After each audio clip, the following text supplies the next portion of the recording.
Imagine a scene. A farmer stands in his field at dusk, the last rays of sunlight stretching over the earth. In his hand, a tiny seed full of potential. Does the farmer boast about what this seed will become? No. He quietly buries it in the soil, away from view. This is an act of faith, trusting the unseen process of growth.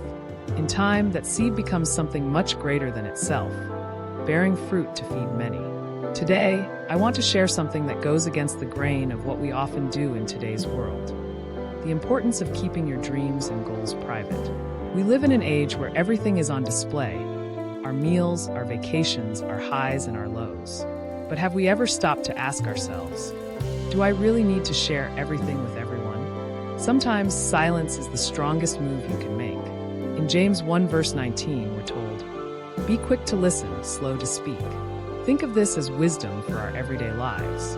Just like a baby bird stays hidden in its nest, safe from harm until it's strong enough to fly, our goals and dreams need that same kind of protection. The Bible tells us in Matthew 6 verse 6, "But when you pray, go into your room, close the door and pray to your Father, who is unseen." Why? Because the most powerful growth happens in secret. It's in the quiet, unseen moments where real transformation takes place, when it's just you and God, away from the noise. So why do we feel the need to broadcast every move we make? Some of us might even be sabotaging our own success by sharing too much too soon.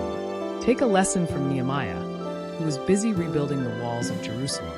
In Nehemiah 6 verse 3, when people tried to distract him from his work, he responded, "I'm doing a great work, I cannot come down." Nehemiah knew that sharing his plans with the wrong people could derail everything.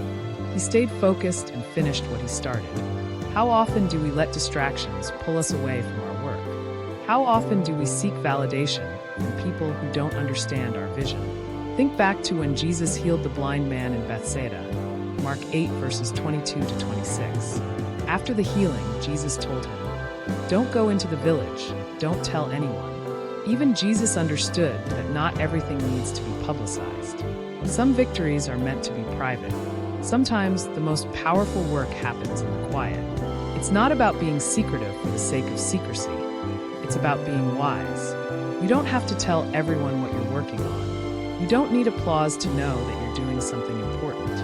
In Psalm 27 verse 14, we're reminded, "Wait for the Lord, be strong and take heart." Growth takes time, and timing is everything. Just like a seed doesn't grow overnight, your dreams, your goals, they require patience. Rushing to share them with others might just expose them before they're ready. So be patient. Let things unfold in God's timing. True success isn't about how many people know what you're doing or how many likes your posts get. Galatians 1 verse 10 tells us, "Am I now trying to win the approval of people or of God?" Real success is about knowing that you're doing your best and that God is pleased with your efforts. That's the kind of approval that matters. We've all heard the phrase, "Don't cast your pearls before swine." Matthew 7 verse 6. Your dreams are precious. Your plans are sacred. Not everyone deserves to hear them, especially if they won't value or understand them. Sharing too much too soon can open the door to envy, misunderstanding, or even sabotage. Remember Samson? He trusted Delilah with the secret of his strength, and it cost him everything. We have to be discerning about who we share our dreams with, because not everyone who smiles in your face is cheering for your success. As we wrap up, I want to remind you to be vigilant. Keep your plans close until they're strong enough to stand on their own. Ask God for wisdom to know who you can trust with your dreams and when to share them. And until then, be content to let your work speak for itself. Let's close with a prayer.